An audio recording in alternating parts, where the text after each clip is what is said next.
Hey, and we are now live, man. Welcome to What's Good with Gil and Larry. I be Gil, I be Larry. And today is the January 17th, Wednesday, January 27th, 2024.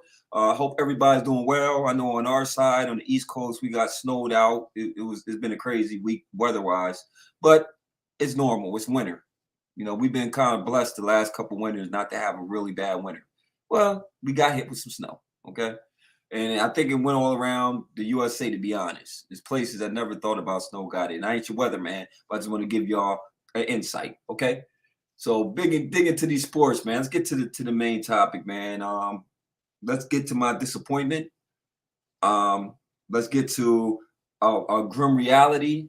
Let's get to just the fact that I just had a gut feeling. We was going over our picks and we was looking at the 7.5-point line, and I was questioning the 7.5-point line because I always said my team will find a way to underperform in the biggest moments, right? You have a young team, and if you don't know what I'm talking about, America, if you don't know by now that I'm a Cowboys fan, then you are not in tune with what's going on with Gil and Larry, okay? And our game went the way that I thought that if you did not come and flex your muscle, your dominance, and you didn't come out there with that fire, that will, that destroy your opponent type of mentality, that was going to happen. Okay, started from the opening drive and went terribly wrong. They ran down our throats. He made big plays. It seemed like his biggest plays came when he was under duress. To be honest, once we got behind that 8 ball, then Dak come out first series and throws an interception. Oh my goodness! All right, see where that was going, right? So now the defense, you put the defense on skates again. This is when the defense has to step up, make a play, get a stop going. Then your offense can kind of get going. They didn't go that way. They marched it down again and scored again. But guess what? This is Dallas, right? So this is what we do, right? Big game, right? We get the next drive and flex. It was the receiver kind of bounce off the receiver. Any which way the ball flipped their way again. They marched again down our throats, running the ball. Aaron Jones is just, oh my God, Dallas is like sweet to him, man. We're like cupcakes. It's just easy money, right? So we're down 21-0, 27 to 7 at halftime, something like crazy at halftime. Just this crazy insurmountable lead that they put up. And we fought in the second half. Dak put up 403 yards, which don't mean nothing at the end of the day. I think that was the most disappointing display of just, it's one of them you're in awe type of moments, man. It was like normally I could say it's the quarterback. Normally I could say it was, a bunch of things. It was just they really just out coached us. They outplayed us. They were the more aggressive team. Our defense act like it didn't know what to do. Sometimes you got, they held Michael Parsons. He was ineffective that game. He had a total of 2 tackles, man. They did a great job. Offensive line did a great job. I just got to give Jordan Love was poised. He was poised, man. He was poised. He showed the doubters that he is Green Bay's future. You know what I mean? I always said LaFleur is a good coach. I always thought he was a good coach. I thought he had to deal with an asshole, excuse my language, but an a-hole quarterback, because that's what he was dealing with. Aaron Rodgers was an a-hole quarterback. He's a diva. The whole world saying you're the greatest thing smoking. It's hard to bring the ego down, okay? So you had to deal with this guy. So now the team is actually his. It's his identity. It's his play call. It's his baby, And we look over our sideline, and McCarthy just, I don't care about the regular season, man. We go 12-5, 11-5. This dude has a great regular season, but the postseason, we just can't get over the hump. Okay, and I don't want to keep going on and on about that freaking game, man. It's very disappointing because it was our quite honestly our best chance if we was going to get to the big dance would have been this year. I thought we could have won 2 winnable games, especially seeing that the Buccaneers end up beating Philly. We get the Bucks, beat them at home. Then you go to San Fran. That was the questionable game to me, is going to San Fran, beating San Fran. Now, I think it's San Fran's the lose, honestly. I think it's going to be San Fran all the way to the Super Bowl, which I thought from the beginning of the year started. I thought they had a Super Bowl caliber team, But what's your opinions on just that particular week disappointing game? What happened? What happened? I thought Dallas was supposed to be so dominant at home. They didn't lose at all at home. The only close game was against what? Detroit the week before, when they kind of maybe sort of kind of stole one. I mean, was that karma? What was that? What was that, bro? I mean, I would start with they got outcoached. Yeah. I would start with that. Whether it was preparation, not getting the team ready, which is hard to believe, really. Yeah. I don't know what was going on in the first half with Dak and CeeDee Lamb. They were just not on the same page at all. And they looked at each other like we're not on the same page. Yeah. When your best players got the deer in the headlights look and they're kind of panicked, it has a trickle-down effect. And I don't want to hear any more, not from you, because I didn't hear it from you, but I hear it a lot.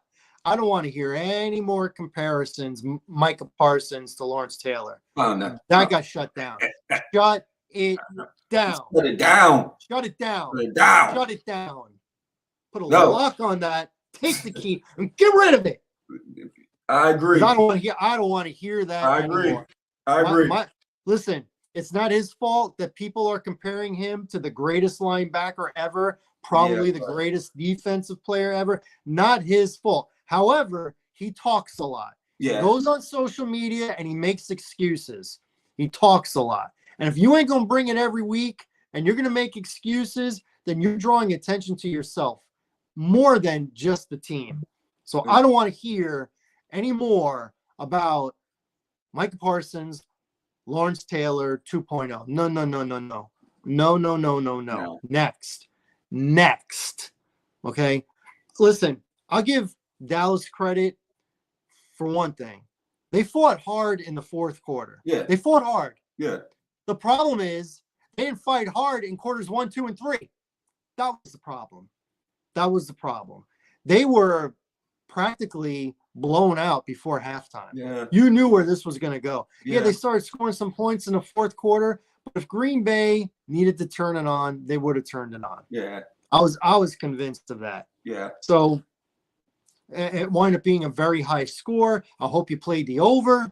Yeah. But as far as it being competitive, it was not. Obviously, the score does not tell the story, the final score.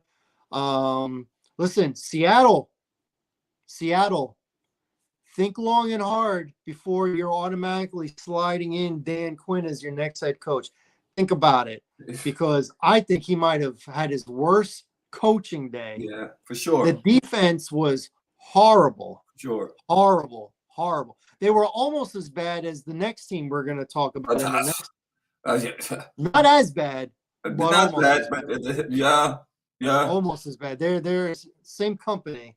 And listen, I'm going to do something that I hate to do, but I'm going to be real. And I'm going to take off the fandom, and I'm just going to call it like I saw it. Congratulations to the Green Bay Packers. Mm-hmm.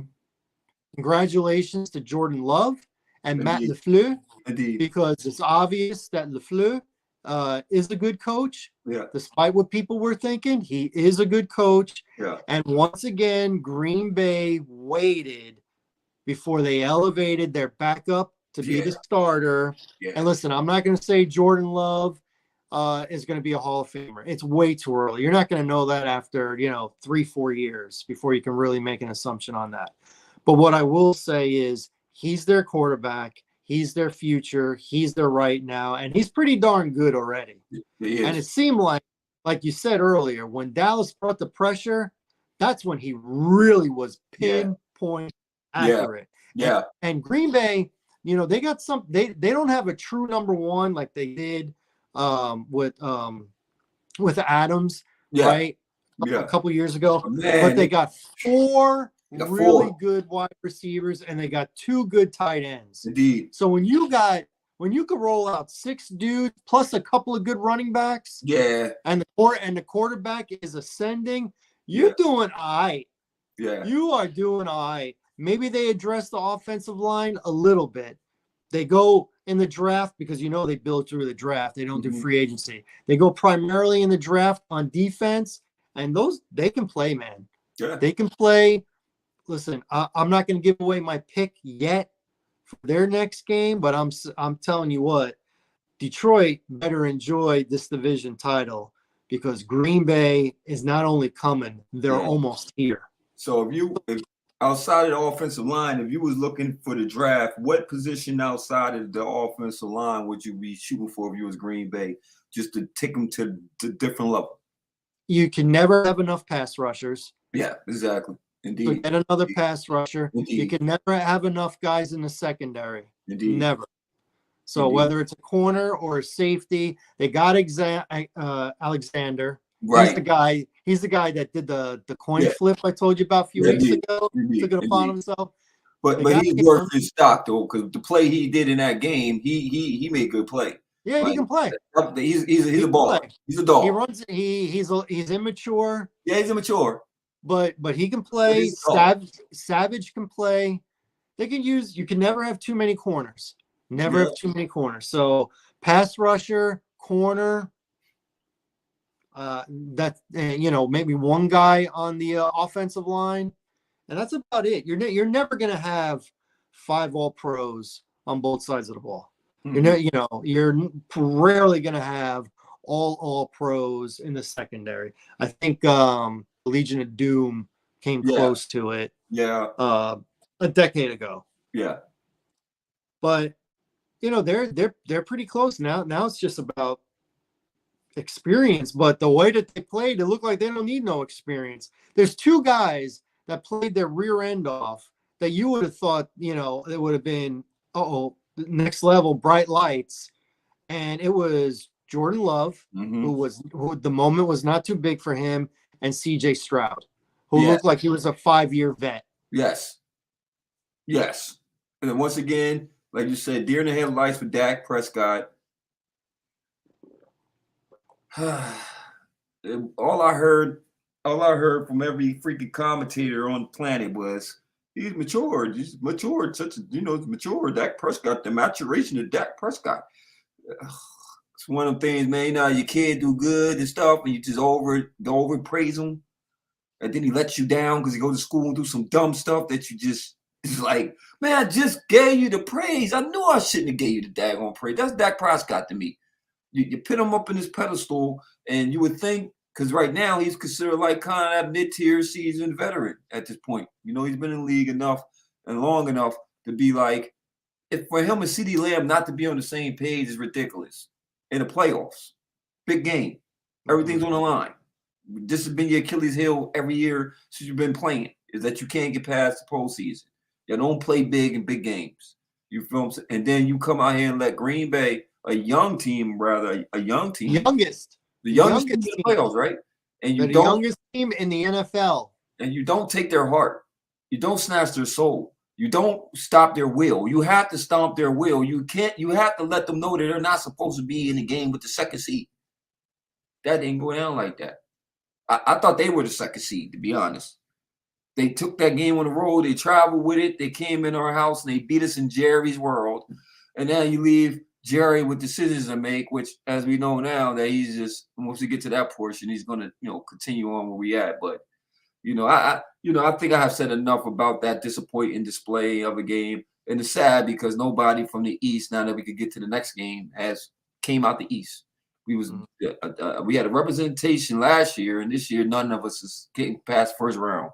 Because that game down in Tampa Bay, the heck, I am in Eagle country, Am I in Eagles country still? Because I can't tell. They're the most obnoxious fans ever, man. When they're winning, they're just, oh my God, what's the Super Bowl? Yeah, Super Bowl. Yeah. How do you think about Hurts? What do you think about? I don't care about Jalen Hurts. I don't care about your running back. I don't care about your coach. Okay, I'm not an Eagles fan. I get tired of seeing Eagle memorabilia. I get tired of seeing hats and jackets. Tired of ELGEL. I hate Eagles, okay? I sound like I'm unpatriotic right now. I just can't. I don't like Eagles, okay? And I wasn't surprised, but I was surprised how they got demolished. When you make Matt Patricia your defensive coordinator, to me, you gave up the rest of the year. Once again, I'd say he's a magician. He's a great trickster. He's Loki. If you watch Marvel, he's Loki. He's a trickster. You hear me? Because I don't know how he keeps on getting jobs at the defensive coordinator position. And he doesn't do a good job at all. He's terrible. How does every team he played for, the Angles, how you went from a tackling team a year ago, same players, man, same players. You might have lost 2 people on your roster, right? You got some big dogs from Georgia to add to the roster, right? And you can't tackle? You forgot how to tackle? Professional athletes, you can't get an angle? And it was terrible tackling too, bro. I'm talking about one-on-one, awful, pit a stop, the 56-yard, for instance, the 56-yarder Palmer made, that is stopped at the line of scrimmage, bro. Like, he literally went and, let me see how to tackle. I'm sorry, I missed you. And then after that, it was like, I'm not trying to tackle this guy. They got bullied. The defense locked down. They didn't have A.J. Brown, which I don't know, if he was there, I don't think it would have mattered. Okay? They came in there with their spirits broken already. Okay? They was already mentally whipped. When they went on that tear, that 5-6 game losing streak, and when they lost to the Giants was the epitome of their season, I think they went into the playoffs really trying to figure out what are we going to do. It wasn't one of them things where like, okay, we're going to get some rest. We can get it right. We can tighten up. Because at that point, I don't think they knew what to tighten up. It was such a mess all around. It's like offensively we're a mess. Our quarterback's on 100%. He hasn't been 100% since probably week 3. You know, we took a chance that last game, which was stupid because we lost our receiver. You know, we injured our freaking quarterback even more. We broke our spirits. That's why you're supposed to sit. For a meaningless game, sit them. Sit them. Because mentally you went into this thing whipped. Tampa Bay came in on a high. Even though their last game wasn't like was a snoozer. Defensively, though, they put up a hell of a game defensively. They carried that same. One thing I say about Todd Bowles, he got some defense. He got some defense, you know. And then you get Baker Mayfield confidence. He's a gunslinger. You know what Baker is, man. You know what you're gonna get in Baker. You're gonna get a good and a bad Baker in the same game. That's what you're gonna get with Baker. This game is happening to be hitting on all cylinders, man.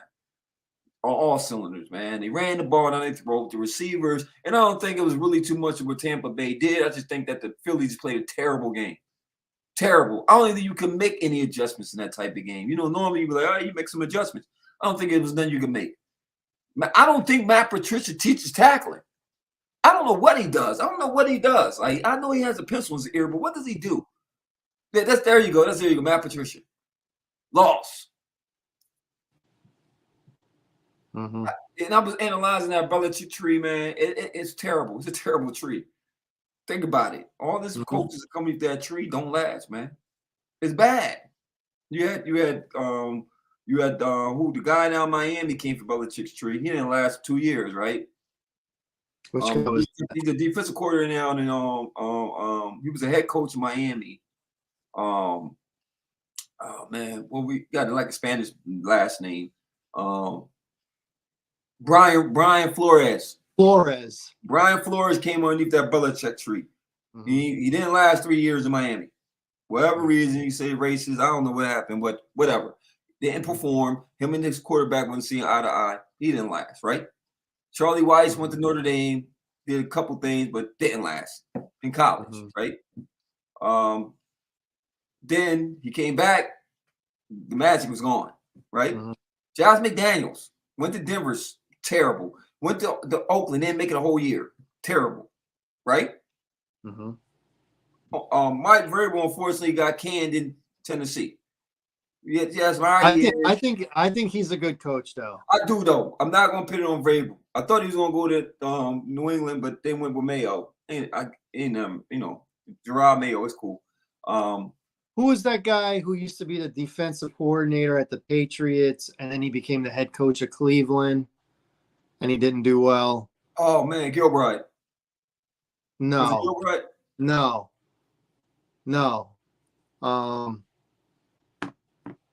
Can't remember his name. He was a heavy set black guy. Oh, you're talking about Hugh? Was it? I know exactly talking about. He was the defense coordinator. He was heavy, and then when he left, when he got fired from Cleveland, he went to the Texans and became their defensive coordinator. Cromell. You got Yeah, it. Cromell. Romeo. Romeo Romeo. Cromell. Yeah, that's another one. He's Um, another one. Man, who was Um, just thinking about that? I went on this tirade. I was just thinking about the guy. Oh, Matt Patricia with Detroit, terrible. You go to Philly, terrible. Like nothing falls. That tree don't Joe produce Judge. fruit. Joe Joe Judge Judge. won't last what, a year in New York, maybe Two two. years with the 2 years, Giants. right? So Um, you can't name um, no fruit that comes from that tree that's O'Brien. beneficial. O'Brien, who's the offensive coordinator now, he was the offensive coordinator years ago. Got the Oh yeah, Texans the job. Texas head coach. When he had Deshaun Watson on, had Yep. D Hop, couldn't get over the hump. Yep. Right? It's not like you look at Andy Reid, coach a tree, or Bill Walsh, coach a tree, Right. who greats came underneath that coaching tree. Andy Reid, I could say he has good coaches coming off his tree. If you look at it, he really do. It's just the Belichick way ain't the way. Look at the Shanahan coaching tree. Mike Shanahan. Mike Shanahan, right? His son, Kyle. His son, great coach. Great coach. McVay. Great coach. Great coach. Well, I like the Shanahan, the pop as a coach. McDaniels, the one that's the head coach in Miami right now. Miami, he did come from Denver. Sure did. Underneath No, Shanahan. he came from he was in Washington. He was in Washington, right? When Shanahan was the coach of Washington. Yeah, he was. Yup. I know he said he always wanted to be a lifelong Denver. I know he was a Denver fan. Yeah. I think he was, as a kid, he was a Denver fan, you know. And then you're right, he went on Washington with Shanahan. See, I always was a fan of Shanahan. I just think that whole play with RG3, which I couldn't put too much on Shanahan because at that time, the owner, Dan Snyder, had too much of his hand in the affairs of, now we're going to play RG3, and it was the owner's thing because he rolled out the red carpet for RG3 that first year. Well, if memory serves, RG3 was hurting going into the playoff game, and they went up 14-0, and then he started like grabbing at his knee. They should have took him out. They left him in, and in the second half, in the fourth quarter, he tore his ACL. Yeah. He was never the same. Never the same. He was never the same. He lost the physical gifts that got him to that point. It's a fact. That's a fact. Another example of trying to force a quarterback to be a pocket passer that was used to always being on the move. Yeah, it worked against him, man, because he was like Mike Vick's second coming, and then next when he got hobbled. He was better. His rookie year, he was better than Mike Vick. No, he definitely was. He was better. I agree. He was exciting. I got doing that.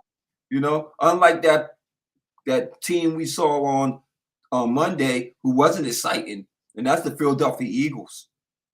Hey, Chicago Bears fan, what do you think about the Philadelphia Eagles? What is your analysis of that terrible team? I am not an Eagles fan. I know a whole lot of people like you do that are Eagles fans. I'm not going to rip on them too much because their team made the playoffs and mine didn't. So I always think it's dumb when a team that doesn't make the playoffs, that's who you're rooting for, and you're going to badmouth the team that does make the playoffs. Kind of like Mets fans do to Yankee fans. Kind of dumb. It's dumb. But what I will say, on the bright side with your team had one bad game, and it was everybody. Yeah. It was the quarterback, coaches, wide receivers, the entire defense. They didn't run the ball enough. With Philly, they had a bad month and a half. Yeah. Okay, they lost 6 out of their last 7. Yeah. Their head coach looks like he might have lost the locker room. Very unsure with replacing the offensive and defensive coordinator. You got A.J. Brown complaining up and down. Even when they were winning, he was complaining. I don't know if that's a Brown thing or if there's some legitimacy there. You can tell. There were 2 things I could tell. Number one, in that game, if Tampa Bay would have been able to catch the ball in the first quarter, they would have been blown out then. Indeed. Number one. Indeed. Number 2, you kind of knew it wasn't going to be Philly's day when they were lined up at the 1-yard line and they went for the push tush and didn't get it. Yeah. That's when you kind of knew. I'm like, when was the last time they went for it and needed a yard and didn't get a yard? And they needed that. They needed that touchdown. They Indeed. needed, and they didn't get it. And I mean, talk about a team that was, what were they, 10-1? Yeah. 10-1, and they go out like this. They wind up winning 11, but they lose 6 of 7. So they finish 11. So that 10-1 to 11-6, and out in the first round when they were favored. I don't know how, but they were favored on the road, and they were out of it right after the coin flip. They were out of it. And congratulations to Baker. His career has been very up and down. Now he's put himself in position to get one of those big deals. Yeah. One of those big ones. Because if you're Tampa, you can't be looking for another quarterback now. He's got to be the guy. Yeah, he definitely got to be the guy. He's the guy, right? He's definitely the guy. I mean, I think he, like you said before, Fred, we had this on our podcast. We asked, remember? And you said you had to ask, you keep him? Do you let him go? Remember? And I said, you keep Baker. And you said, I'm letting him go. Right? At that time, it was choppy. Yeah. He performed. He stepped up to the plate, and he fed into the team. The team fed into him. They started to get chemistry with the receivers, started to get chemistry. Instead of just targeting Mike Evans, he started to throw the pill around, Yeah. They were dropping it, though. They got to hold up to it. Yeah, that's a fact. And then his interception rate went down, though. You know what I mean? Like, he started really, taking care of the ball, And once again, I thought once the defense started to step up and start to play better, that's when I thought it flipped. You know what I mean? Because at that point, their defense wasn't really good. It started out strong in the beginning and hit that midpoint where it got kind of bad. And then they found their identity again. And then now it hit at the right time. Hit at the right time. Once again, I thought Philly I just felt like it wasn't their year. I just felt like once they started going on that skid, and then you start to, like you said, the locker room gets away, you start blaming each other. Now instead of playing like Ray Lewis has said this, he said, when you playing football, it's a team thing. You know what I mean? So he says a lot of individuality on defense.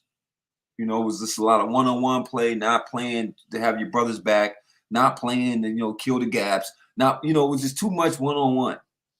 Too much one-on-one. And yeah, I know you're trying to win your assignment, but you also play for each other. And that's where I think that Philly went wrong, because I think at that point, one, you want to believe in your defensive coordinator. You don't believe in him.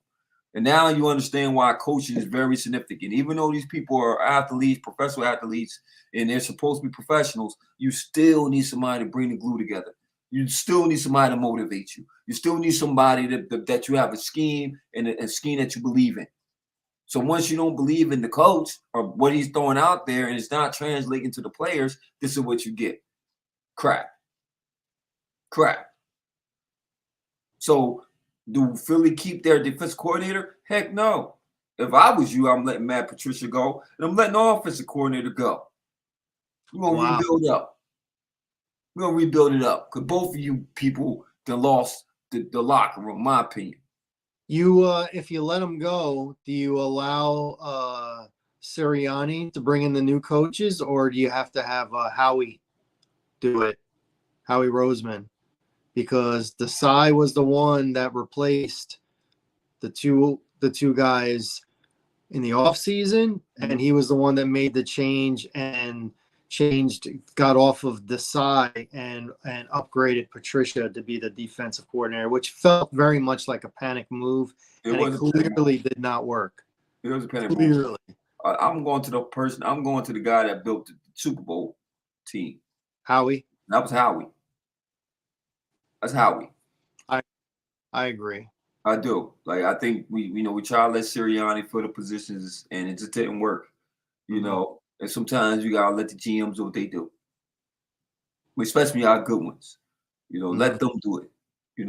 I think that when the season got away from them, like you said, they panicked. They made some changes, and that wasn't a change to make. It just wasn't. You keeping Sirianni though? You're going to give I him keep another. serious. I still believe in the coach. I still believe in the coach. I still believe in the coach. I still believe in the coach. I think that once he get the right personnel in there as far as coaches, that I still believe that he's a good coach. You know, he definitely. I think that once again, I'm not big. I mean, I'm glad that athletes get their money, but every time a person get that big contract, it's just not good. And Jalen Hurts, he had a great year, an outstanding year, got his money. I'm not betting too much on him, but I'm saying I think a lot of preparation probably went down a little bit. Once you got your money, that hunger kind of went down. You went to the Super Bowl instead of going back and trying to put another MVP caliber season together.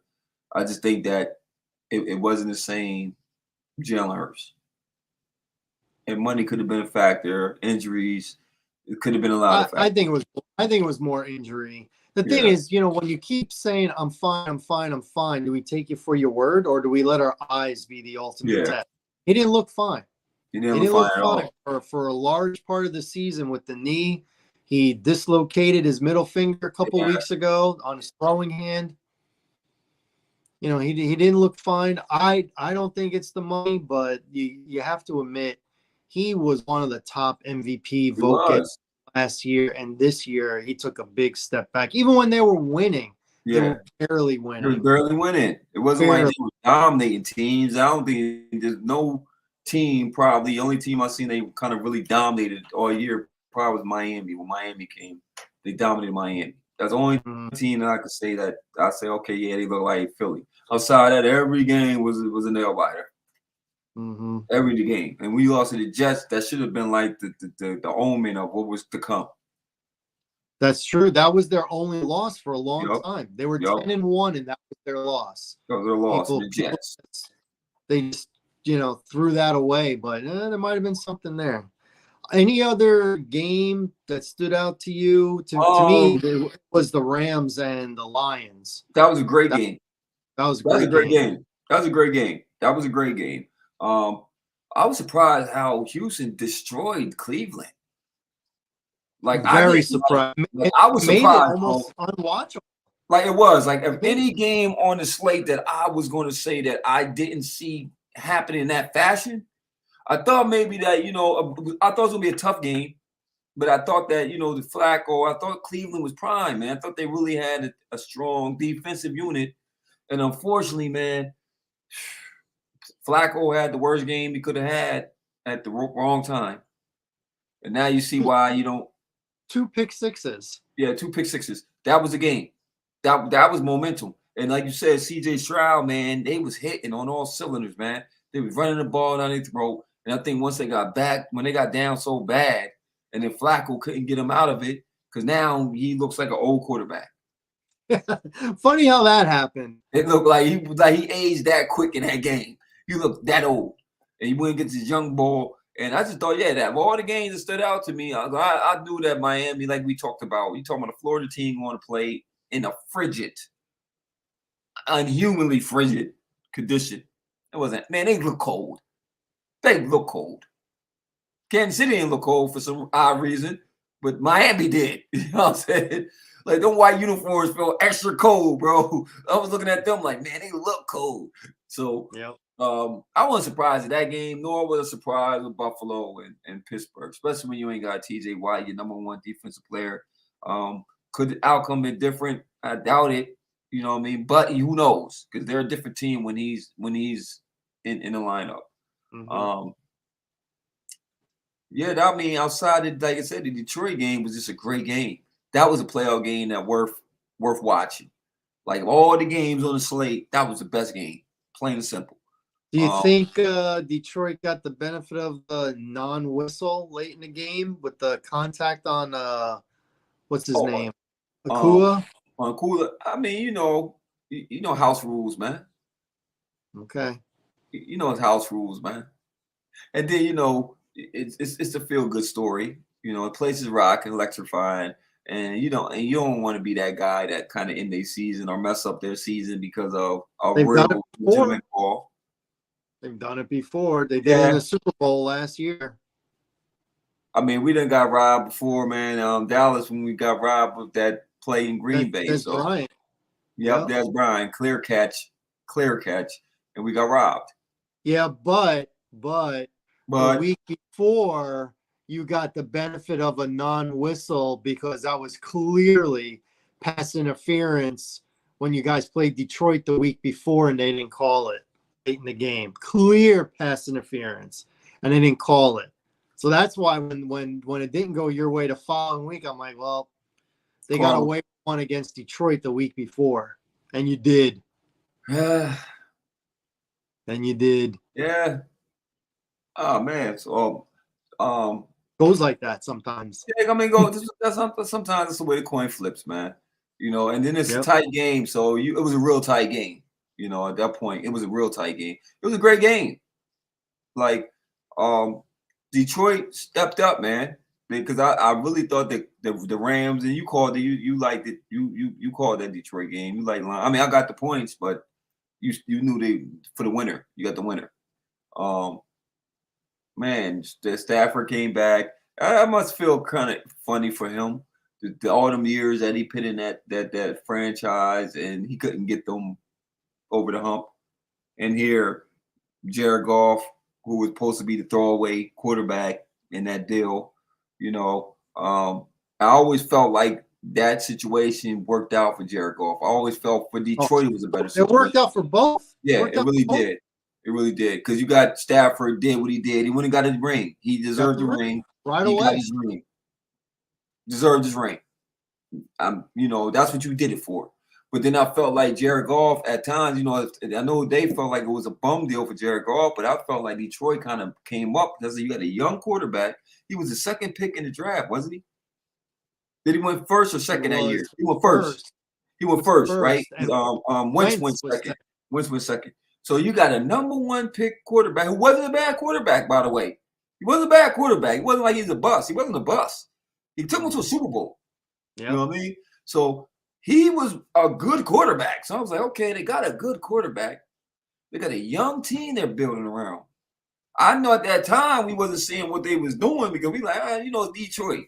They always come in with the coach is going to turn around, all the hype, and they're bottom feeders. They have a losing culture. It's hard to get, But then it was something special about Campbell, man. He brought a certain energy. And then I say when they drafted smart.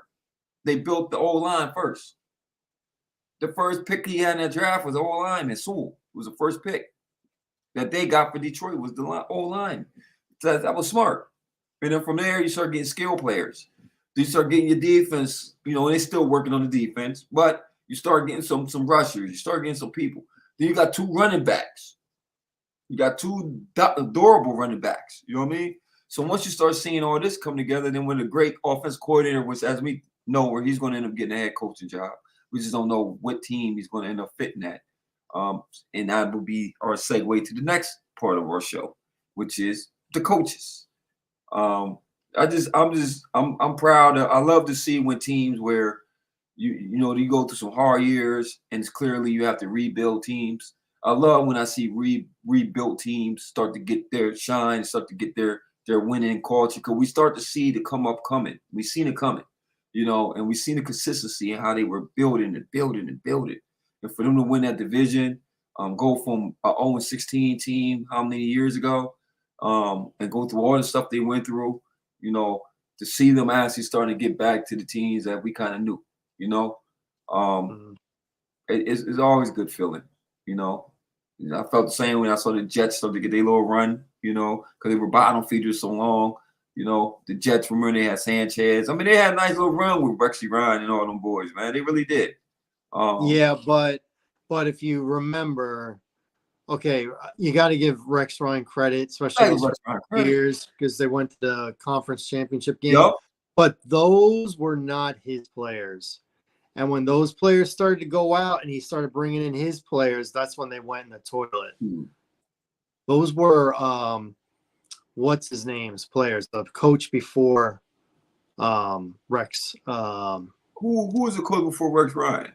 It was the guy who came from the Patriots, and now he's on FS1 all the time. Oh, my gosh. And then when he got fired from the Jets, he immediately got hired for Cleveland Browns. And then he got fired again right away. Oh, my gosh. What was his name? It'll come to me. It'll Yeah. come to me. White guy. White guy wanted to be the next Parcells, had a good first year with the Jets, and then what got him fired his last year with the Jets is the year they got Brett Favre, and Brett Favre went into the toilet because he had that shoulder injury and he wasn't letting on that his shoulder was bothering him, and he played like crap. And then you find out when the season was over that he had a rotator cuff problem. He had to have surgery.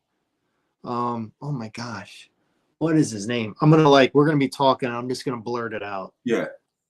I'm just gonna blurt it out. You'll know when I say it. So He was also the one that called the NFL saying that Belichick was video. It was the audio, the video gate. Oh man, I know you're talking about. I can see the face now. Yeah, I see the face. I can't put the name though. Yeah, he was really cool with Belichick and warned Belichick, hey, listen, I know you do this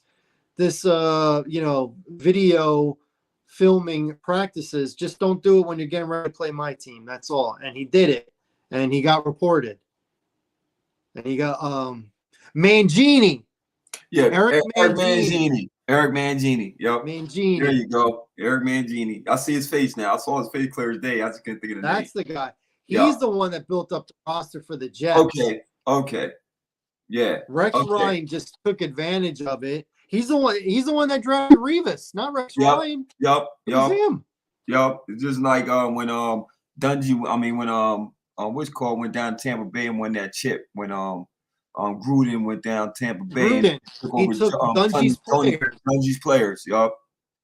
And he came in there and won that chip. Yup. That's right. Speaking of coaches, That's right. Speaking of coaches, my man, we have a long sleed of coaches chirping. There's a lot of chirping going on, my brother. A lot of rumors. Yep. You know, as we know, Bill Belichick then passed on and went over, and he just had an interview with the Atlanta Falcons. Yes. Now, what's the opinion if say he gets that job? Because I can't see him like not getting the job. Because I know Art Bland wants he wants an experienced coach, and you don't get no more experience than Belichick. My question to you is, do you think he brings that same coaching style to Atlanta? And will you think that coaching style will work in Atlanta with the personnel he has? Well, he might have to make some changes with a roster. Rosters always usually get flipped anyway. There's no doubt that he can coach.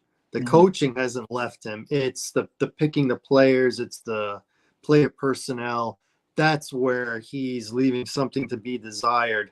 I never really thought of him down in Atlanta. I could picture him in other places. I'll tell you what, I could have pictured him in Dallas, but Dallas made it kind of official tonight that Jerry Jones is back with McCarthy. So McCarthy's staying, and Tomlin is staying. Tomlin's staying, the thing with Belichick, you got to remember his age. He's 71, and can you really commit to a guy more than 4 or 5 years at that age? Right. And you also got to keep, despite the fact he's an excellent coach, you also have to keep in mind, what did he win before and after Tom Brady? Not much. That's one. Without Tom Brady, he's made the playoffs twice on 2 different teams, New England and Cleveland, and he's only won 1 game, and that was with Cleveland back in the mid-'90s. So he has not proven himself to be a winner without Tom Brady as a head coach. Now, we all know he can coach. We all know he can still coach. We know that. So I'm not overdoing it. And I'm not going to be one of those guys like Howard Eskin says that, he got so successful because of only Tom Brady and only because he cheats. No. Bella cheat. No, I'm not doing that. I'm not doing that. So we're looking for fits. I don't feel Atlanta is the best fit for him. I think a team like Washington is a good fit for him. I think the same thing. either him and Washington. It's funny. I think Washington will go one of two ways. They'll go extreme, old veteran grizzle coach, or they're going to go young new blood like Ben Johnson, the offensive coordinator for Detroit. I think it's going to be one of those two guys that goes to Washington. Obviously the Chargers job is an appealing job, but they don't pay the coaches top dollar. Well, they said they was going to go for $100 million, 4 years.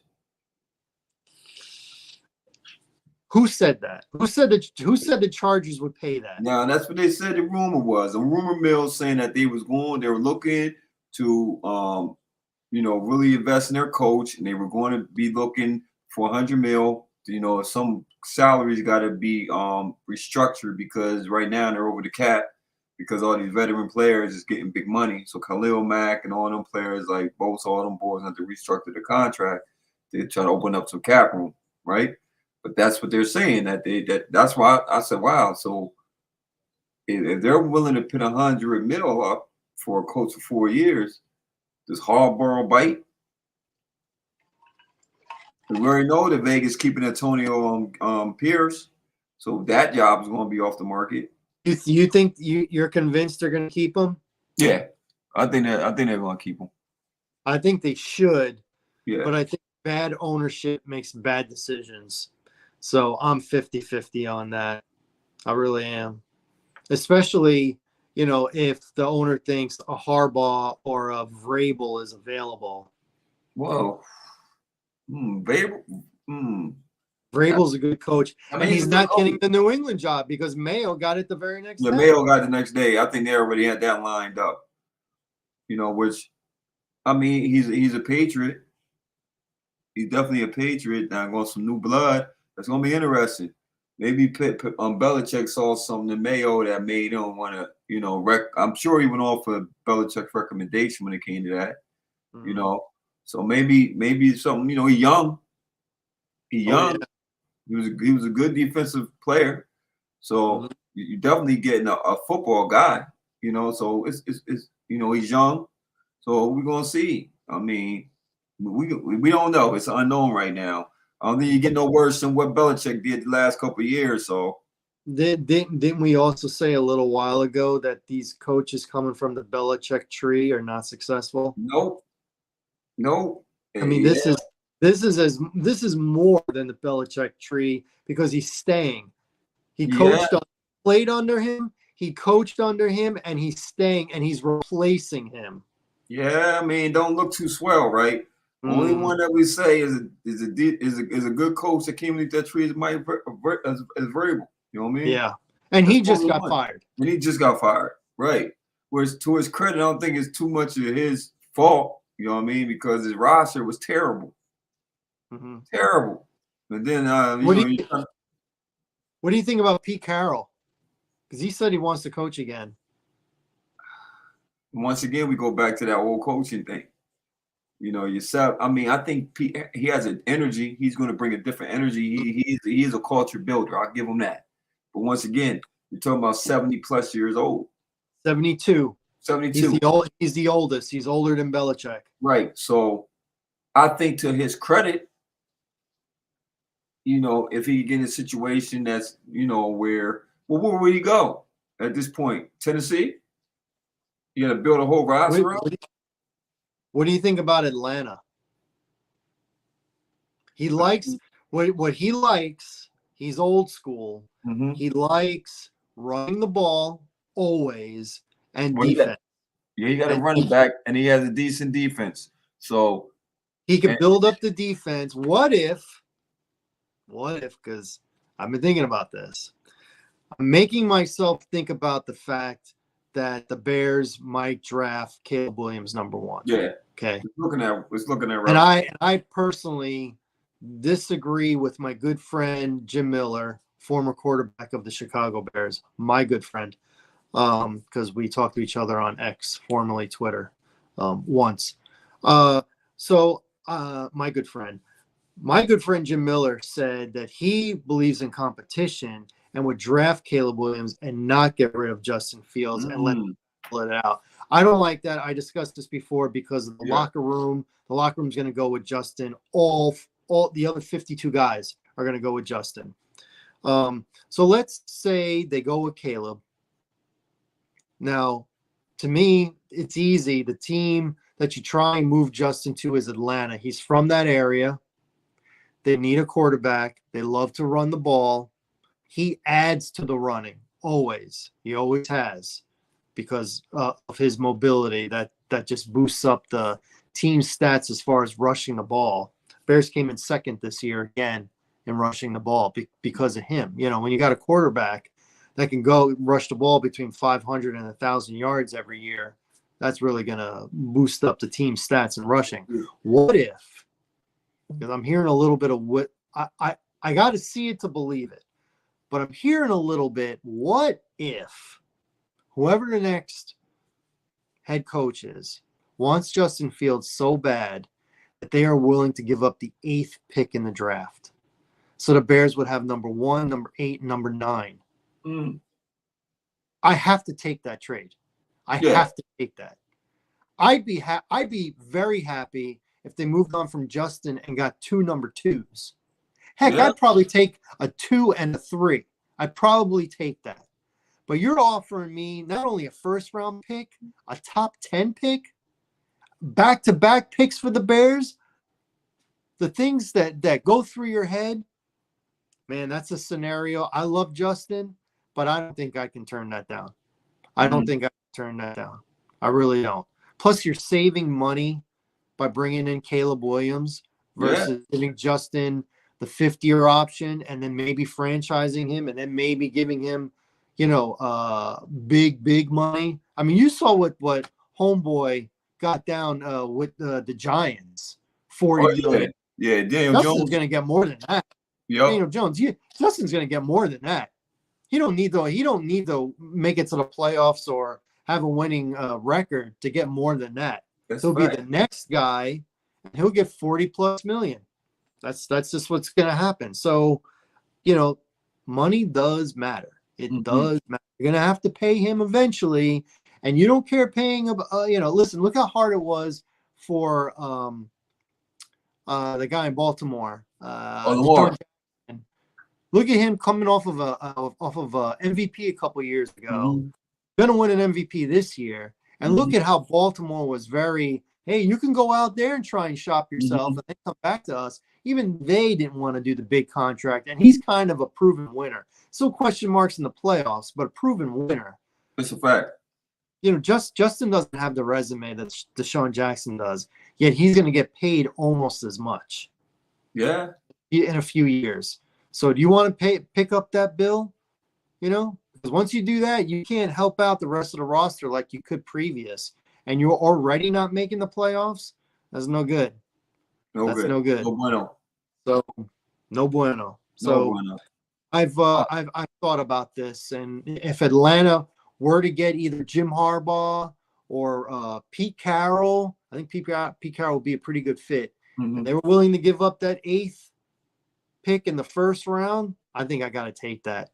For sure. That's ammo to work with. You might not get one of those top wide receivers that you want. Maybe you will, maybe you won't. But if you can't get it right with picks 8 and 9 back to back, look at what Houston did last year back to back with 2 and 3. Yeah, Stroud Will Anderson at 3 and Stroud at 2. Yep. Smart picks. Smart picks. Good picks. Now you're talking about the Bears will have 3 picks in the top 10, and one of them is number 1 overall. Yeah. Yeah, I mean, it's looking real good for y'all, man. It's looking real good for y'all. We'll see. Listen, Detroit won a division this year. Green Bay, they are on their way up. We got to keep up. Minnesota kind of had a transition year because of their quarterback situation. I think they got a pretty good coach. I don't think they're going to stay down for long. So I don't want to be the 4th best team. We got picks. We got picks in the first round. We got picks in the top 10. You know what? Whether it's Justin, whether it's Caleb, Bears got to start winning. That's a fact. They got to start winning. I mean, that's a fact. I mean, especially you go get Caleb Williams. I'm like, I always said, like, y'all went, what, 7-9? We went 7-10. 7-10. My fault, 7-10. And So last year we went 3-14. right. So what do y'all? So if y'all go get Caleb Williams, what your win prediction is? If you feel like he coming in, he can live up to the hype. Where you clock y'all win prediction at? Y'all gonna go 7-10 again? No, whether they have Justin or Caleb, it's the same amount of pressure. That's why it feels like it's more pressure on Caleb because he's a rookie. Mm-hmm. They gotta win like 9 games next year. Indeed, that's what I was saying. They gotta be 9 or better. Yeah. They gotta be right at the playoff cusp, right there. I agree. Just or just miss it. I agree. To make it make sense. I was thinking, if I am gonna go with Caleb, the idea popped in my head. I heard it on the radio, and I very much agree.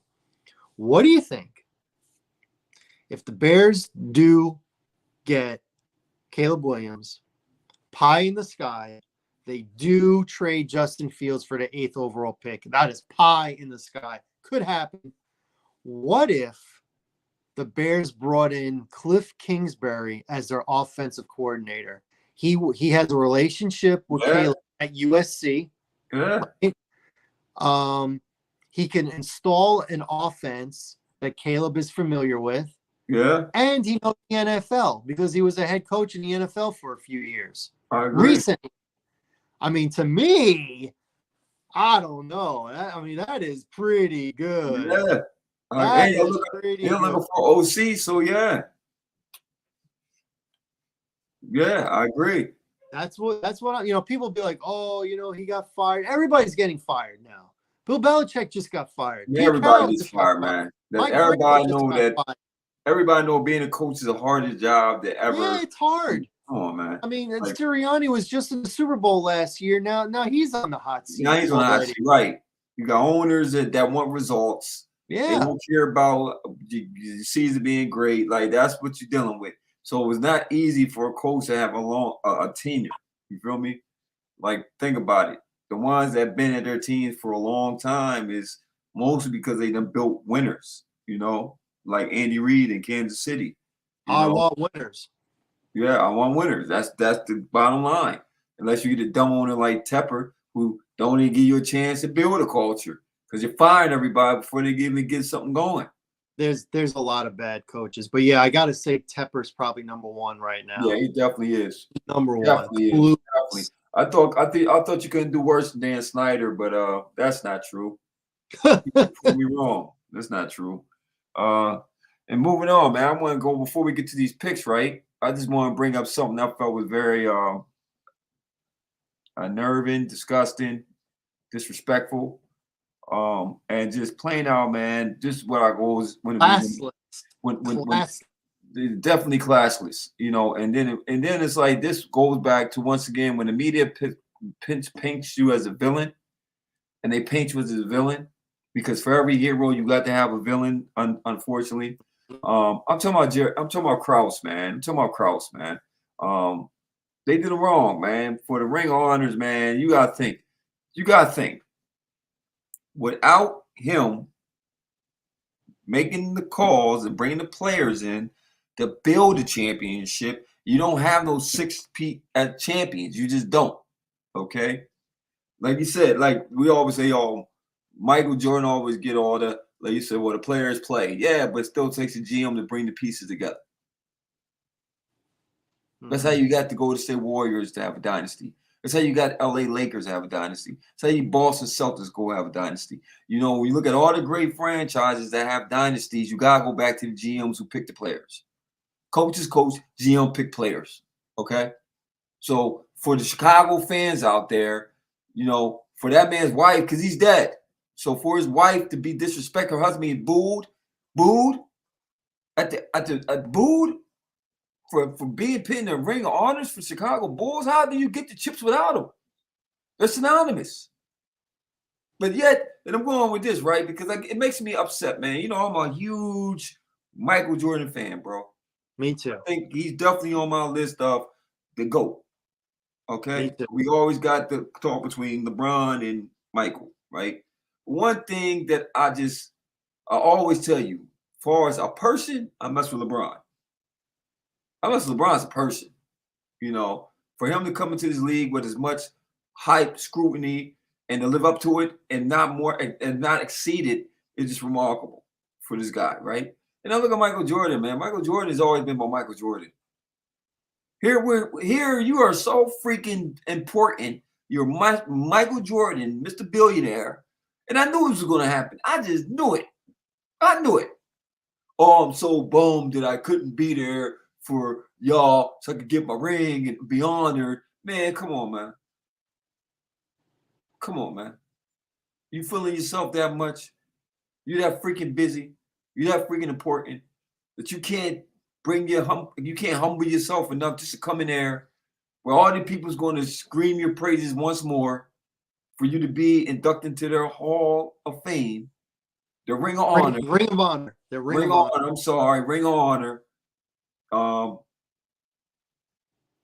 And you couldn't be there in physical presence for that ceremony, but yet Krause gets booed. He gets booed. His widow has to sit there and hear boos pour down on her husband who built this historic franchise. But yet the guy that y'all gave the greatest praise to couldn't even come in person to receive the honor. Come on, man. What's right was right, what's wrong was wrong, bro. And this again, once again, I am bummed. I'm super bummed I couldn't be there. Stop it, man. Stop it. Stop it. Stop it. I don't believe you. I don't believe that you are bummed. I don't believe you wanted to be there. And once again, it's all about Michael Jordan. You made the Bulls running, whatever that thing was, documentary. It should have been called the Michael Jordan story. Last Dance. The Last Dance should have been called the Michael Jordan's story. Mm-hmm. Okay. Once again, man, I just thought it was terrible display. And Chicago fans, man, should feel ashamed of themselves. But once again, once you're poisoned by the media and they build up these characters, and you're not smart enough to use your freaking brain and realize, hey, man, we don't get the chip without him. Mm-hmm. Have y'all got one since? Do you have good GMs? Do you have players? Yeah, maybe, but do you have the right players? Take a lesson, Chicago fans. Take a lesson, man. Don't boo the GMs. Don't boo them, especially when you get championships and you get champions of what they done built. Okay, because he had to pull the trigger to get you Dennis Rodman. He had to pull the trigger to get you Scottie Pippen. These are players that he drafted. Okay, mm-hmm. So at the end of the day, you can say what you want about the man. The man built a beautiful franchise, and now look at y'all. That's all I want to say on that one, bro. I'm sorry if I got a little long-winded with it. It's just one of them things that really bothers me because I don't think he should have got that treatment, and them boos shouldn't have came down. You ain't getting the chips without him. Plain and simple. Yeah, I couldn't agree more, and I'm sure more than most would agree with that sentiment. Man, there's a lot to unpack on this one, so I'm going to try and stick with one and then move to the next without jumping around too much, but no promises. First of all, Chicago Bulls fans, let's just go with the people who are in the stadium or in the arena. I'm not going to say all of Chicago, but the ones that were in that arena that night. Shame on you. Ignorance is bliss, and you guys were very, very ignorant. Mm-hmm. Let's talk about Jerry Krause, okay? Jerry Krause brought in Scottie Pippen. Mm-hmm. Jordan was not brought in by Krause, so we can't give him that one. He brought in Scottie Pippen, okay? He brought in Phil Jackson. Anybody know Phil Jackson other than him being a backup center on the Knicks back in the 70s? Okay. He brought in Phil, took a chance on Phil. That was a big chance at the time. It was. And it obviously worked out. He's the one who brought in Tony Kukoc. He did. Okay. Tony Kukoc, who was at the time the number one European player in the world. He brought him in. He did that. Okay. He's the one that took a chance on Dennis Rodman. He did. Okay. At the time, Dennis Rodman was the castaway. Popovich just wanted him gone. Gone. Thought he got the better end of the deal by getting Will Perdue. Okay. The Bulls starting center. Oh, we'll give you the troublemaker. He just brings us down. Okay. All right. Popovich didn't do too many things wrong. That was wrong. He messed up. He done up. Krause got the better of him on that one. And as you said, look at what's happened with the Bulls since Krause hasn't been the GM. They had a few years. They were pretty good when they had Brand for a little while. They were pretty good when they had Derrick Rose for a little while and stuff like that. And they've had other players come and go, like Butler and things like that. But they've never been a real contender. When they had Joakim Noah, they were pretty good, but they've never been a real contender. I don't even think they made it to the Eastern Conference Finals, if I'm not mistaken. Nope. Have they? Maybe they have. Maybe the one year when Rose was the he got injured. MVP. I think they lost to Miami. They did. The conference Finals. But that's it. Once. Come on, dude. Come on. Listen, man. Let's. There's a couple things. People didn't like him from The Last Dance, which, in my opinion, made Jordan and Pippen look worse because Jordan and Pippen are bad-mouthing and talking behind his back. Jerry Krause is 25 years older than those guys, and he's shorter than me. So here's a guy 5'9", 5'10", little white guy, older guy, kind of getting bullied and verbally bullied by Pippen and Jordan, and those guys are giants. Never mind how they are, in the world as far as like celebrity. Okay. But just pure size. You're gonna pick on a guy that's way older and way smaller than you. You know what I'm saying? Like, I don't know. To me, that didn't make them look good. But here's why people don't like Krause. The main reason why.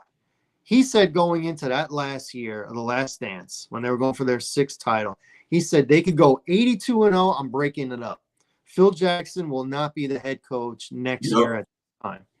And they didn't like it. And by Phil leaving, Jordan left because Jordan said that he wasn't going to play under any other coach, which turned out not to be true. Yeah, but that's what he said at the time. And then Pippen got traded to Houston. Yep. So, that's what they were like, oh, he broke it up and they should have went for 7. Well, I get that. But what's the old adage? Okay. Break it up a year early versus a year late.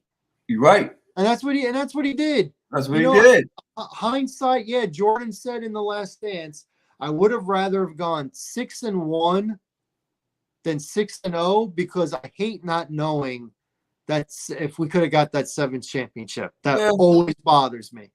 I get it. But as a business guy, you've got to cut the tie at some point. And maybe he did it too early. Maybe he did. You can definitely go either way. But Phil was done. Whether he was getting rid of Phil or not, he was done. Phil went on a vacation. That's a fact. And he didn't want to be in cold Chicago anymore. He wanted to go to L.A. Yep. Get that, Southern California sun. Yep. Start going out with Jeannie Buss. Yeah, that's what he wanted, and that's what he got. It was the right decision. So, Finn's got to get over it. To boo Jerry Krause when his widow is there representing him, and to see her crying on the big screen. Big ups to Ron Harper, by the way, because he was the one behind her that was tapping her on the shoulders, trying to comfort her and stuff like that. But it felt like the Ring of Honor just felt like the ring of role players, because that's who was there. That was who was there. Was the role players. No Jordan, no Pippen, no Rodman. Rodman put out a great video. His was sincere. He got choked up. The Jordan one I'm not buying because Jordan couldn't take a chance that Pippen was going to show up. Yep. Because those two guys are on the outs. Oh, totally out. Totally out. It's because of The Last Dance. Yep. You can pick and choose whose side you want to be on that. I think there's a little validity to what Pippen says, but I think what Jordan says was 100% true. Pippen still doesn't take accountability of the fact that he waited to get that surgery and he got that surgery during the season or just before the season started. And he also refuses to acknowledge he refused to get on the court when Phil Jackson called that play for Kukoc to win the playoff game against the Knicks. And he refuses to take accountability or responsibility for that. And that's on Pippen. That's on him. I don't hold it against him with the migraine thing because Pippen didn't hold it against him. He mentioned it. He didn't play, said he had a migraine. We lost. End of story. But the other stuff was legit. And Pippen's got to stop being a baby. Pippen's got to worry about who his ex-wife is going out with. That's what he's got to worry about. That's messed up, man. Stop with that other nonsense. And one more thing. I heard it a lot on social media and stuff like that. And I'm going to come at it a little bit different. They were playing Stacey King, former backup center for the Chicago Bulls back in the 90s, and now he does radio for the Bulls. And he went on and on about, criticizing the Bulls fans for acting the way they were acting.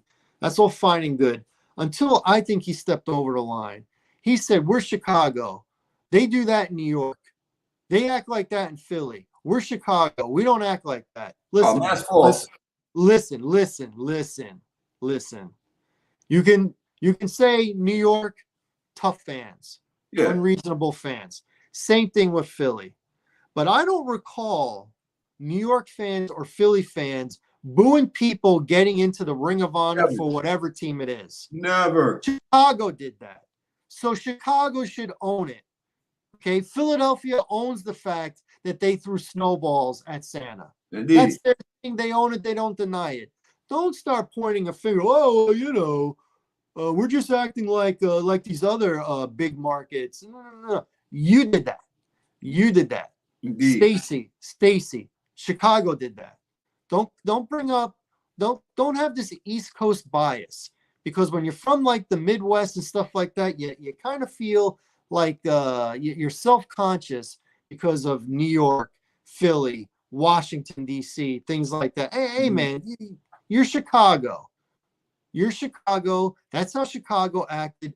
Own it. Okay? We're not going to – they don't say the malice in the palace. Man, that's just like, those fans in Philadelphia. That's how they would act. No. That happened in Detroit. Indeed. It was the Detroit fans that acted that way. Okay? When Philly acts like a bunch of animals, trust me, you got enough ammo there to make fun of them. Same with New York. But don't be adding stuff. Don't be adding. When Chicago acts like a bunch of ingrates, it's Chicago that acted like that.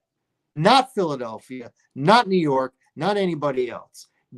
Be better, Stacy. Okay, get it right and be better. Be better. On that note, I did pretty well on my picks last week. Yeah.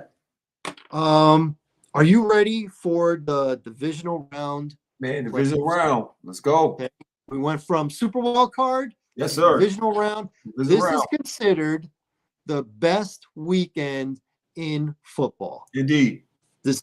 Because you got games on Saturday and Sunday, and they're the best teams. I agree. 4 games, 8 teams. Let's go. Let's go. You ready? Let's go, man. Let's go. Let's do it. Let's do it. All right. Saturday, 4:30, ABC. Your Houston Texans will travel on the road to the number 1 seed, Baltimore Ravens. The Ravens are a 9.5-point home favorite. Mm-hmm. It's going to be cold in Baltimore. It's going to be electrifying Baltimore.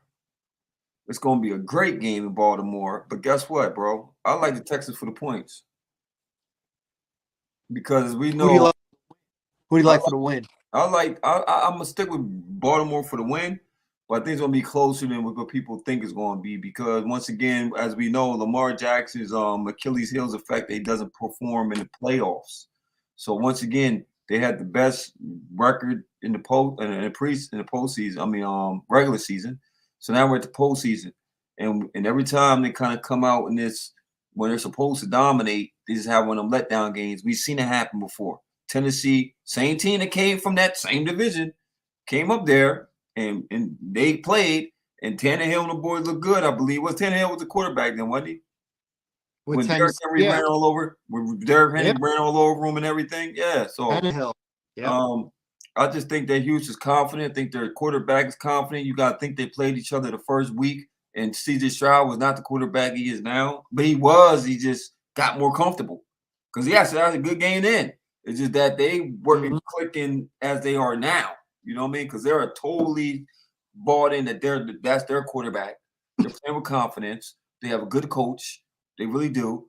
And yeah, I just don't like the points. I think that's a lot that you're giving this. I know they're underdogs and all that, and they're a young team, and they had a great game against Cleveland, but I don't think that was a fluke game. I think that these boys are really have a good team. So I don't see how they could be a 9.5 underdog. So give me Houston for the points, but give me Baltimore for the win. 100% agreement. I could see Baltimore coming out flat because they haven't played in a while, and Lamar Jackson didn't play in that last regular season game, so that's an extra week.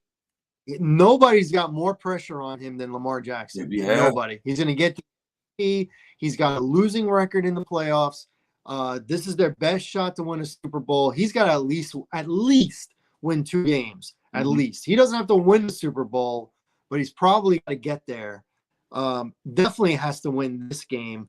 I could see Houston jumping on him early and winning that first quarter. Ultimately, I think Baltimore will win the game, but they got to win it by 10. I don't see it. I'm with you. I got Baltimore for the win, but where it matters, I got Houston with the points. All right, game number 2. Fox, 8:15. Not my Green Bay Packers against your San Francisco 49ers. Again, San Francisco is a 9.5-point home favorite. Okay, now I want to pull the opposite side of this one. I just think that I think that Green Bay came out, had a strong performance against Dallas. But then again, you've seen kind of what happened in the fourth quarter.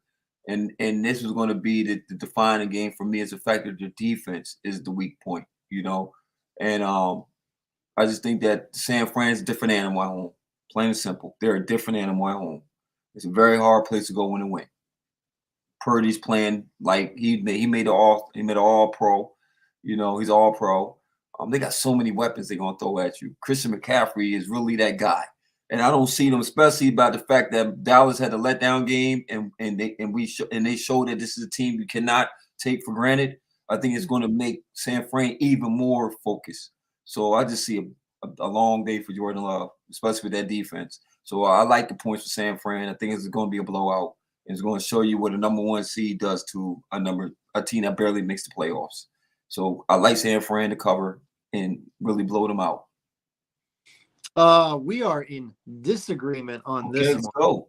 Listen, I do think San Francisco is going to win, but again, that is a big spread, 9.5, and San Francisco always beats Green Bay. They always beat them. They beat them almost every time in the regular season, and they always beat them in the playoffs. So I think that trend will continue, but they didn't always beat Jordan Love. So you could throw all that out the window because this is Jordan Love time now. He's got those receivers. I just don't, despite San Francisco having a really good defense, I just don't see Green Bay not scoring. That may not always be a touchdown. It may be a shootout kind of game where they come up short. But I can see Green Bay getting 25 points in this game. I could see them doing that. Against that defense? What's that? Against that defense? Yes, I can. Again, they got the bye. That last game, they didn't play a lot of the starters. I don't love that. I don't love it. I don't love having, when you're playing well, I like to keep it going. Okay, you get the 1 week bye, but then the week before you didn't play a lot of your guys. I don't like that.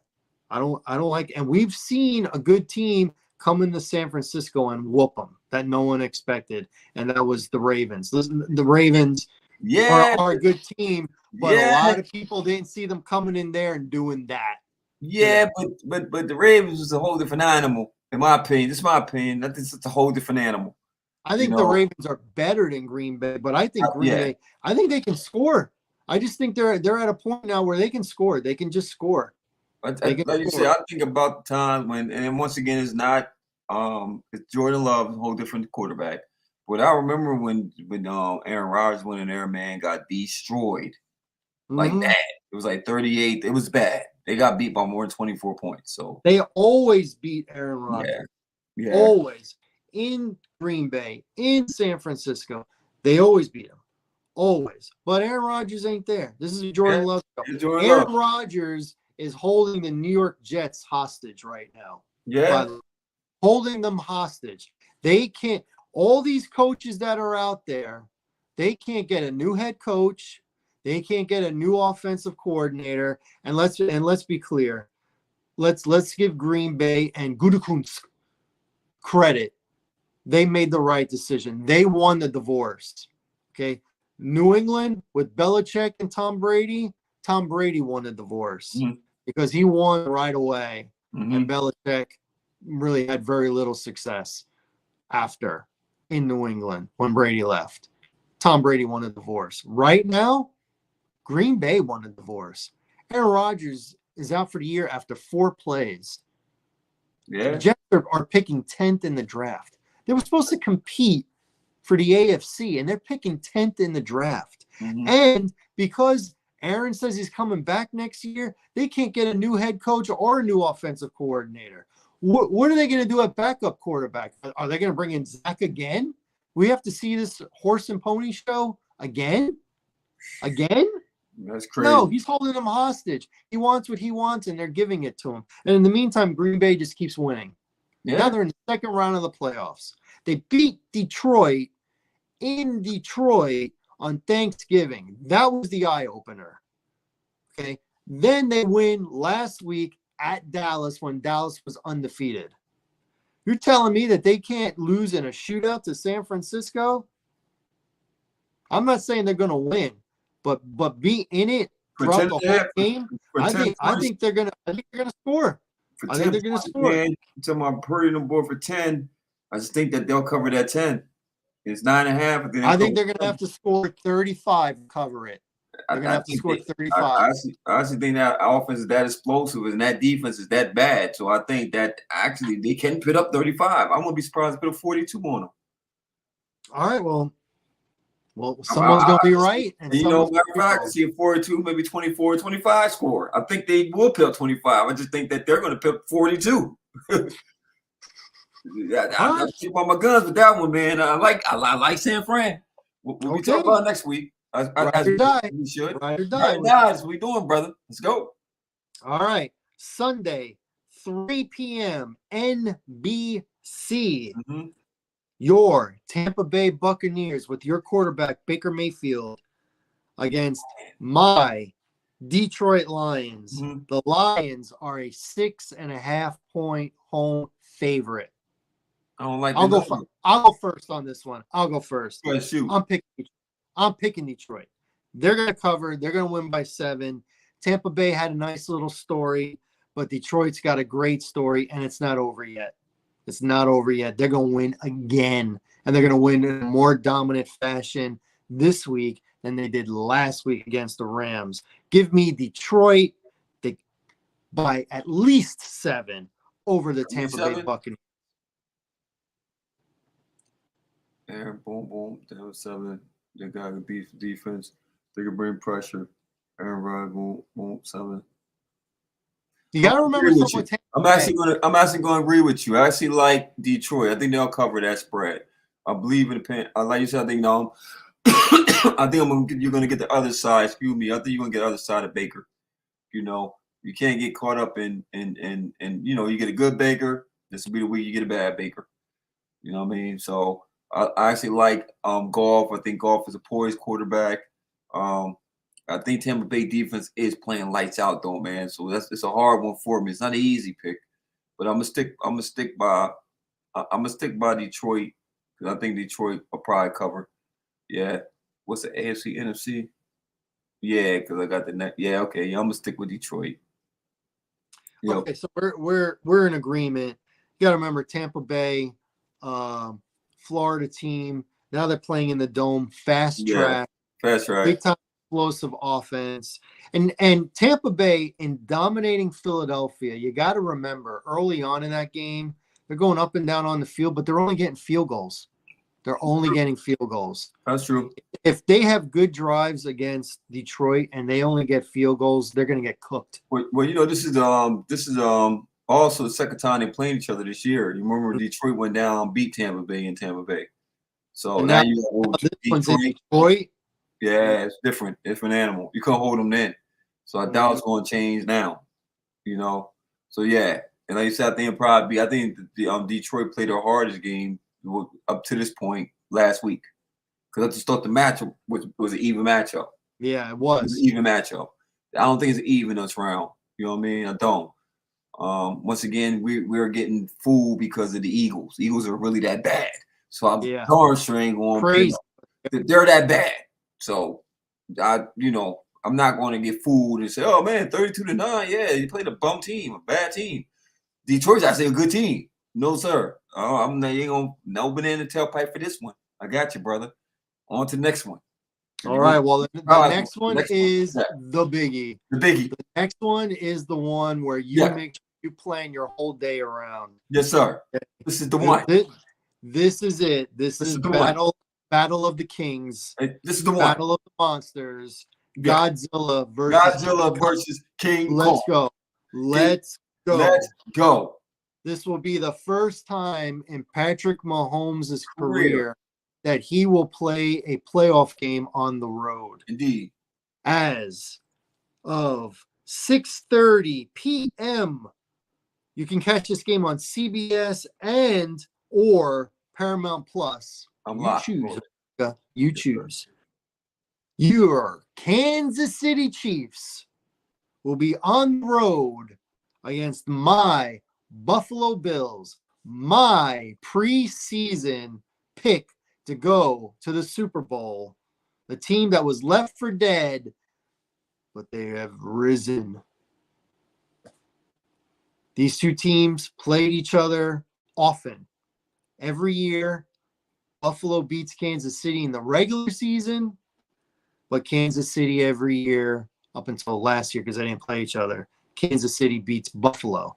But this time, it's in Buffalo. This time, Patrick Mahomes, the best quarterback in the league, will be going up against not only Mr. Allen, but he's going up against Bills Mafia.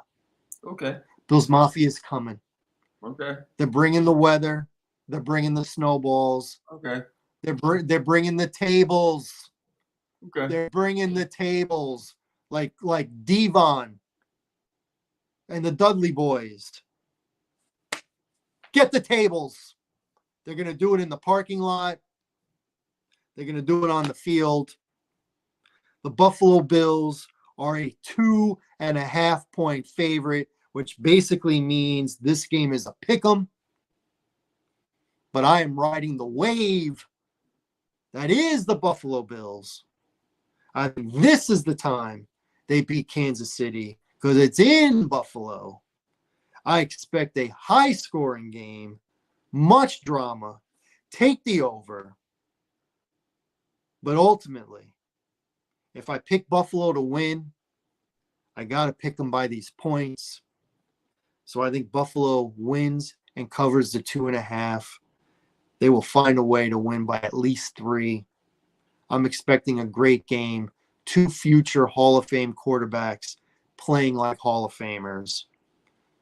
Kansas City will not go away quietly into the night, but they will go away. Give me the Buffalo Bills to win this game and cover outright. I don't think weather's a factor here. I mean, Kansas City's played in freaking -17 or whatever in Kansas City, so weather's definitely not a factor. That you're going to be in freezing Buffalo. Okay, Buffalo Mafia is definitely going to be intense. But once again, you just said that you have the best quarterback clearly in the league. He's number 1. He made me a believer last year on the Gimpy leg in the Super Bowl.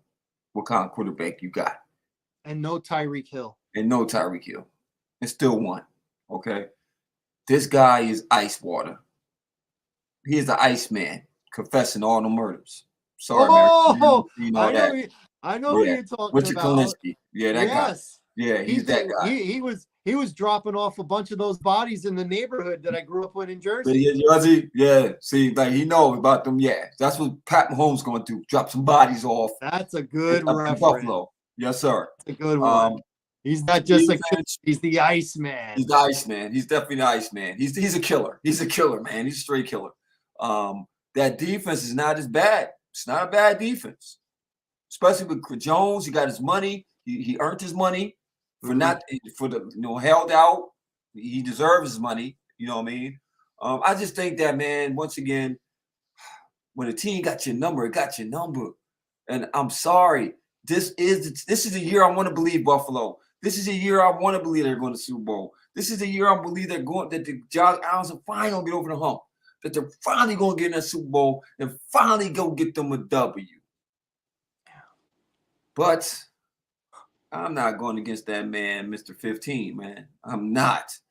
I like Kansas City, and this is be the weird year when we don't talk about them. We've been saying how bad they are. The offense is dropping footballs and all this other stuff. And, man, it'd be crazy if these dudes find a way, will their way to another Super Bowl and another Super Bowl win. Rematch. San Fran versus Kansas City. Unfortunately, I think that San Fran actually going to win this time. But San Fran versus Kansas City. Kansas City goes in, beats Buffalo, sets up the Ravens and Mahomes. And then Mahomes does what Mahomes does in Baltimore. And we're talking about Kansas City. Made it again. Wow. I'm going Kansas City, brother. I hope that I'm wrong in this case. I really am. I just can't go against that man, number 15.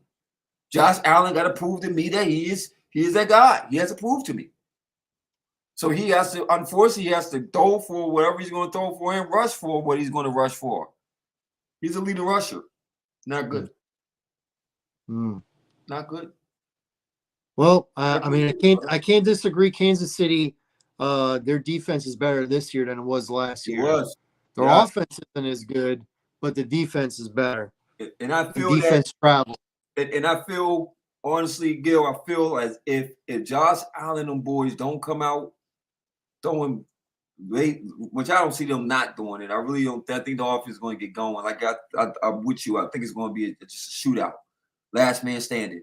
It has always been in the playoffs with them too. So I don't see why it'd be any different. It's going to come down to that last drive. It's going to promise you. It's going to come down to the last drive, and either we're going to see some magic by Pat Mahomes. It's going to be a heartbreaker for Buffalo. Or it's going to be one of the moments where Josh Allen is, he's driving, and they just fall short. Man, I'm thinking about the stories. We talk about the story with Detroit. We talk about the story with Green Bay. Yeah. And what better story is it with Buffalo? Last year, they were the team that was supposed to win it. Yeah. And they had to deal with adversity with weather, having to play a home game somewhere else. Yeah. They had to deal with adversity of one of their players almost dying on the field. Yeah. They were just mentally spent, physically spent, and then they wound up losing to Cincinnati. But Cincinnati didn't make the playoffs, so they don't have to go through Cincinnati this year. No. And they were left for dead this year. They were left for dead. When they lost that game to Philly, they were like, now they're going to have to win out and maybe need help. Well, they won out. They got the help. And they won that playoff game. They did. And now this next game is also in Buffalo. Listen, man, I told you this before. When I was in high school, all 4 years, the Buffalo Bills went to the Super Bowl. Right. Lost. I mean, like you said, it's a perfect storyline. It is. It's a redemption.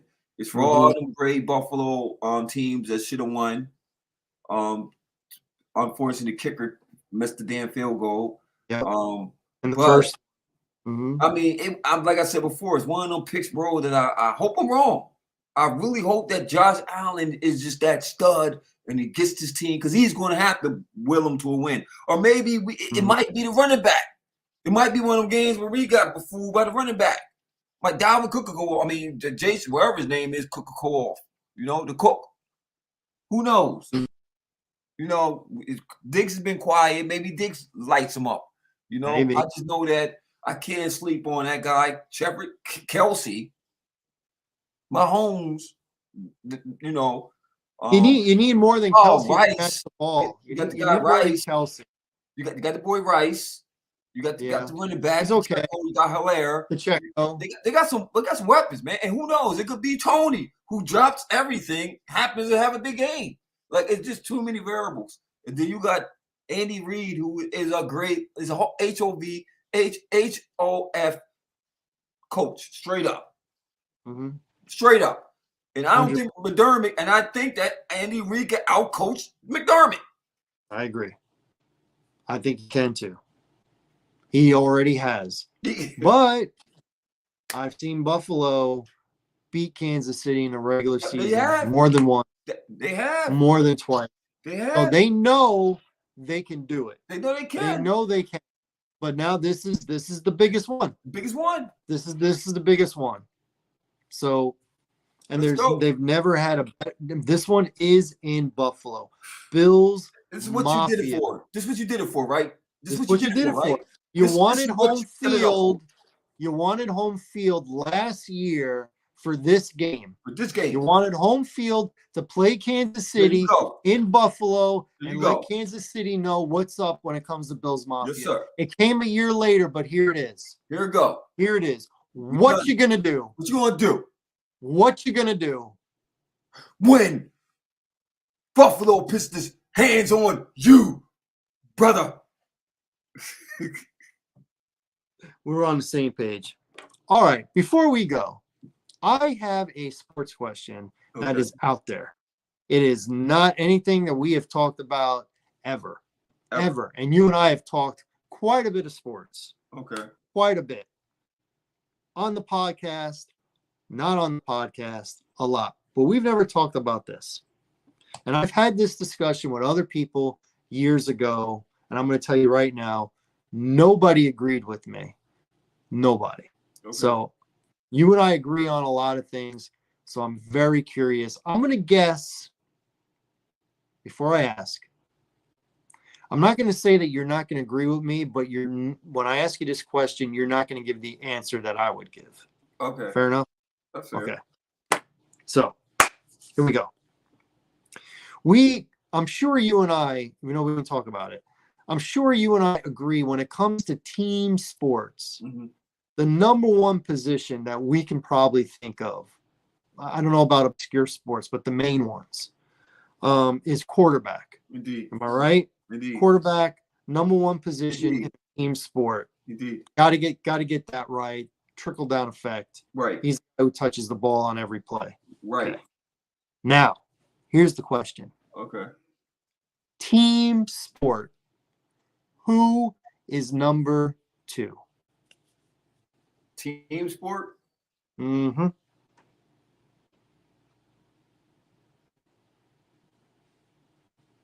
Team sport. The position wise? Team sport. So we're not talking boxing. Right. We're not Team talking sport. MMA. We're not Position talking wise, right? golf. We're not talking tennis. Team sport. Team So sport. basketball. Who is the number one? What's the sport that has the second most important single guy on a team sport? Or the same team sport. I'll probably say basketball. And if I say basketball, I'll probably say the point guard. And why I would say the point guard, because he's a floor general. I mean, we have some great point guards in the past. I mean, you can say center for basketball. I guess you can center, but I think that everything flows to the point guard. He's a floor general. He makes things go. Everybody knows that think of all the sports, because you got baseball. Baseball's a pitcher, though. So that's the one. I'll tell you right now, when I brought this up years ago on another show, most of them said pitcher Pitcher, as right? number 2 starting pitcher. I don't Starting think, pitcher impacts a team more than anybody else other than quarterback. It was starting pitcher, right. and the other one they brought up was goaltender in hockey. Okay. Yeah, I mean, yeah, they're dominant, but yeah, I guess. But I'll go with point guard. Point guard. Basketball. Now, keep in mind, basketball goes through phases where it's the center, it's the big man, Yeah. then it's the point guard. You know, the league last year was Embiid. This year looks like Embiid. The year before that, Joker. The year before that, Joker. The year before that, Giannis. So it's been the big guy the last 5 years, not the point guard. So you still want to stick with point guard?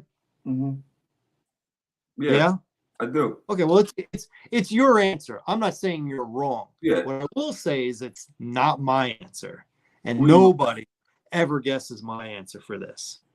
But I want you to hear me out, because you're going to be like, hear me out.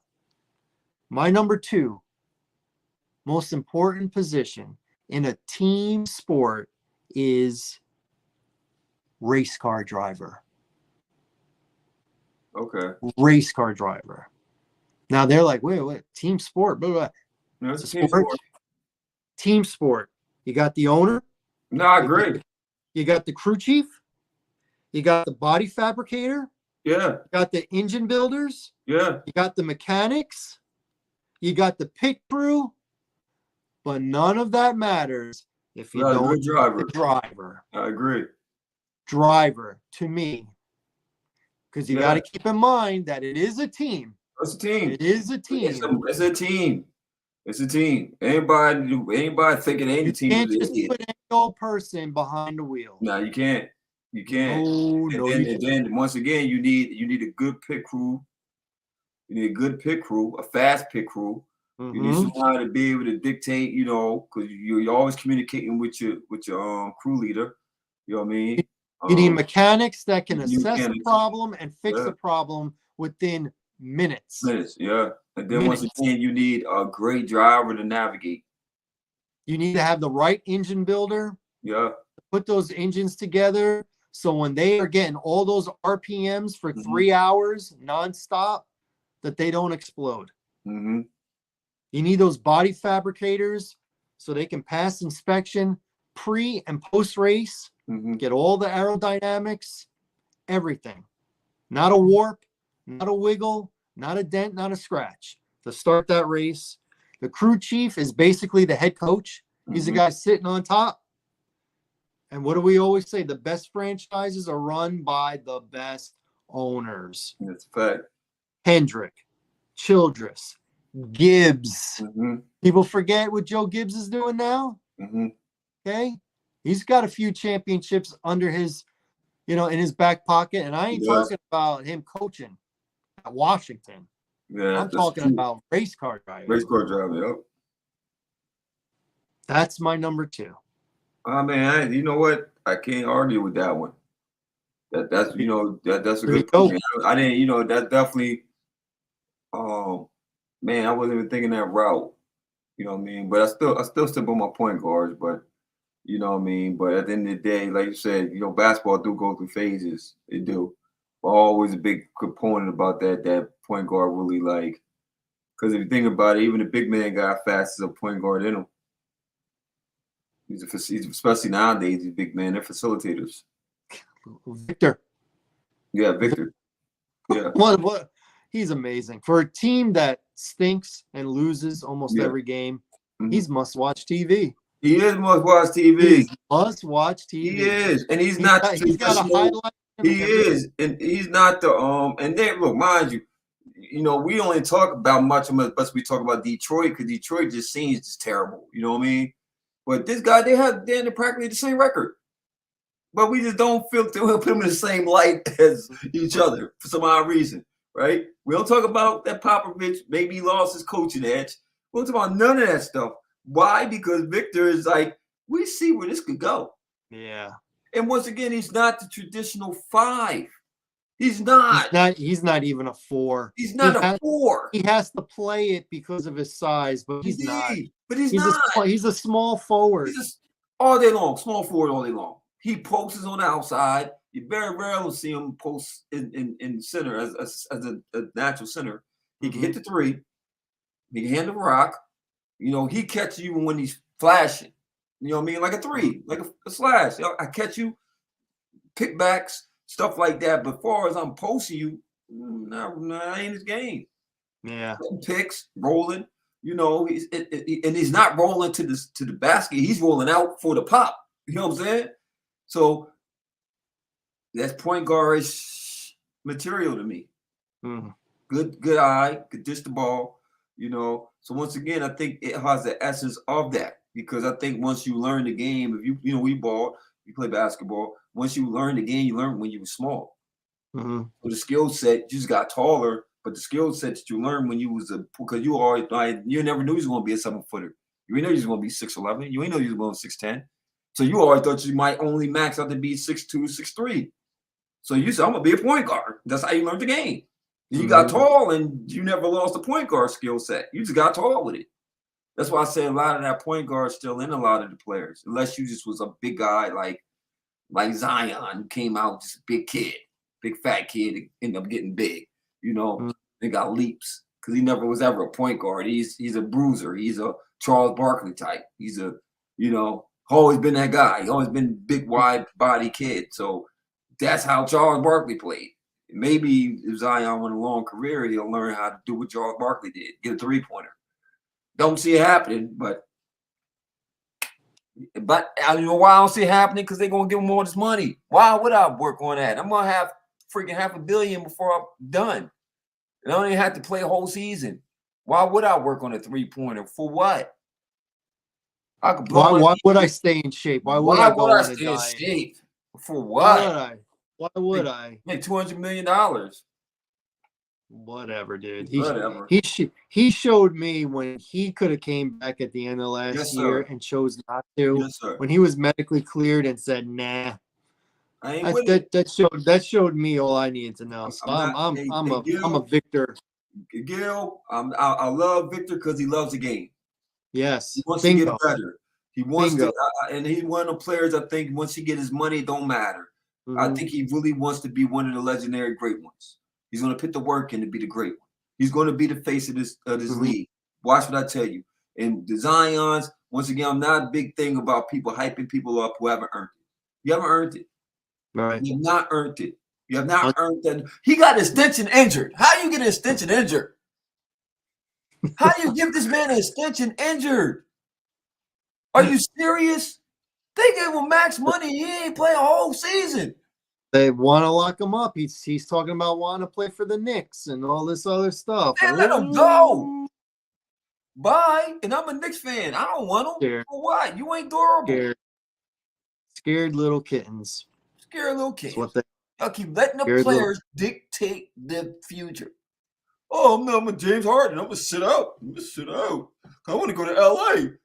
That's what they do. Go to L.A. and not win nothing there either. Player empowerment. That's what it is. And on that note, what it is. On that note, that is our show. I want to thank everybody for tuning in. I want to thank my main man, Larry Loper, for allowing me to do the show with him again. You already know. I want everyone to be safe this weekend. We're supposed to get another storm, I think, on Friday. We've gotten a lot of snow, and there's a lot of ice out there. So everybody on the Northeast, be careful. Stay at home. Watch the games. Bet your little fanny off if, that's what you choose. Enjoy snuggling with a certain somebody if you can, even if it's just with your dog. It is what it is. We love the dogs. For Larry Loper, I'm Gil Larry Nfl, telling everybody, enjoy their weekend, be safe, and we'll catch you next Wednesday at 9 p.m. like we always do. Deuces, y'all. Peace. My man. 100 grand. 100 grand.